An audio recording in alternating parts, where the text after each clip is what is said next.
Hey guys, how are you? Welcome back to stage 4. I just want to spend a couple of minutes chatting to you about setting expectations for somebody as they pass their trial period, their 6-day probation, and move on to stage 2. I wanted to talk to you about that for a couple of seconds.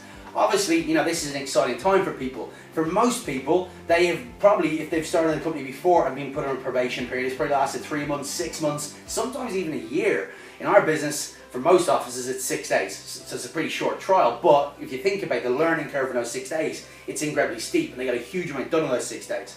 But what it boils down to, after 6 days in a business, they've been promoted on to stage 2.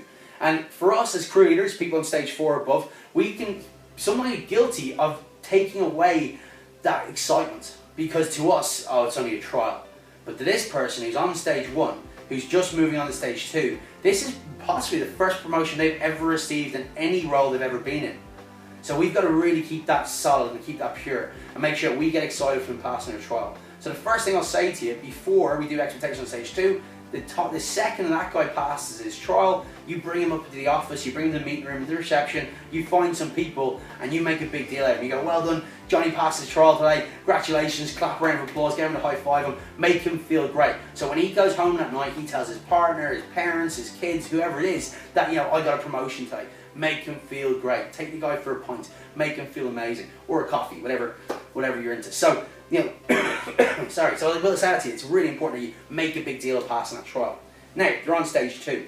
The day after the trial's passed, the first morning of stage 2, some people say the first day of the rest of their life, I want to sit down with them that morning. So maybe I'll organise a meeting for a coffee a little bit earlier. I want to maybe, because I've got to work around my schedule for leaders meetings and stuff, but I want to sit down and have a coffee, or I want to sit down and make a proper conversation, a formal conversation. Very similar to what I talked about when I talked about expectations for stage 1. It's got to be done in an official environment. Maybe it's in a coffee shop, but it's either side of a table, and I say the words, I'm like, mate, congratulations again, well done on passing your trial. I want to have a bit of a serious chat with you.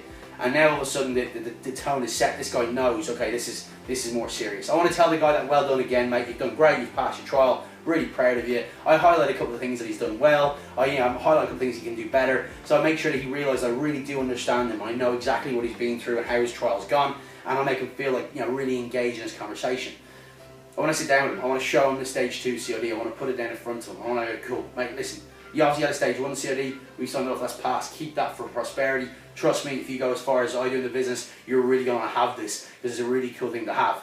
Now you're on to stage 2. Stage 2 is a little bit different. There's no time frame on stage 2. Obviously, stage 1 was a 6-day thing. This is stage 2. I've seen guys do this in 2 days. I've seen guys do this in 2 months, 3 months, 4 months. There's no right or wrong way. There's no set time frame for stage 2. But a couple of things change. The first thing that changes is that it's not going to be spoon-fed to you. It's not going to be given to you every single day. It's going to change. And it's up to you as to how much and how quickly you learn that stuff.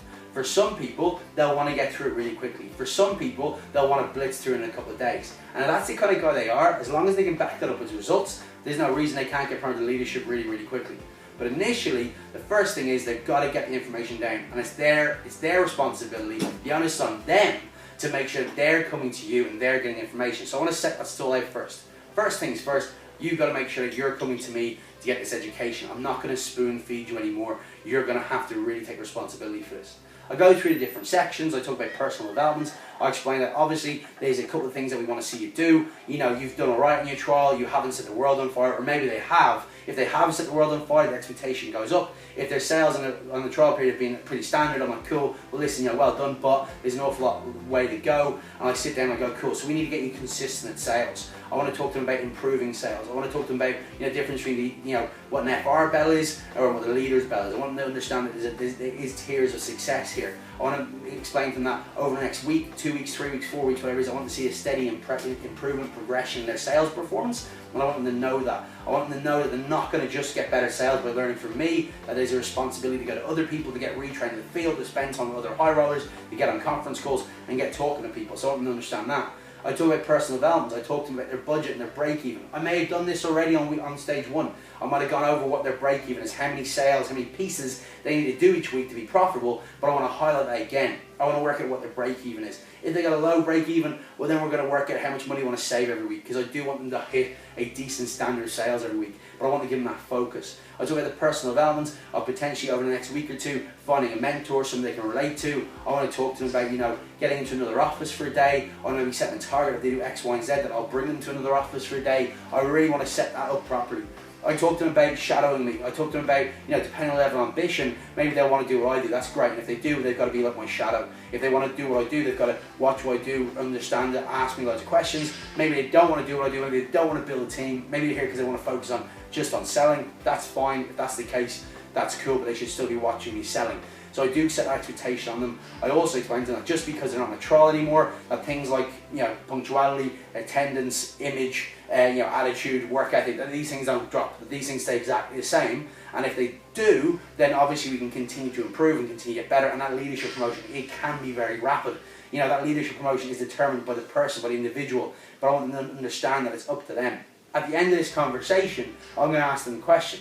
I'm going to see have you any idea how long would you like to take to get promoted to leadership? And if they say a month, I'm like, that's cool, good idea, no problem. If they say 2 days, I'm like, no idea, that's great, no problem. No matter what they say, that's their goal now, and I'm not allowed to criticise their goal, I'm not allowed to question their goal. If they say 3 months, well, that's their goal. Over the next week or two, they'll realise it doesn't probably take 3 months, it might do, but it probably won't, and that's the level of education, that goes on over time, but whatever their goal is, that's what it is. If they do say, oh, I want to do it in 2 days, I want to do it really quickly, I'm like, all right, buddy, well, for the next 2-3 days, you're having brekkie with me every day. You know, you're not going to be going home before midnight. You know, we're going to be working hard. We're going to be on the phone. We're going to be a lot of work. And if you do it, mate, I'm excited. But it comes with condition. You've got to perform. You've got to be up for it. You might be motivated now. You better be motivated tomorrow. You better be motivated the day after. So, you know, depending on what their answer to that question is, I tell them what's required of them.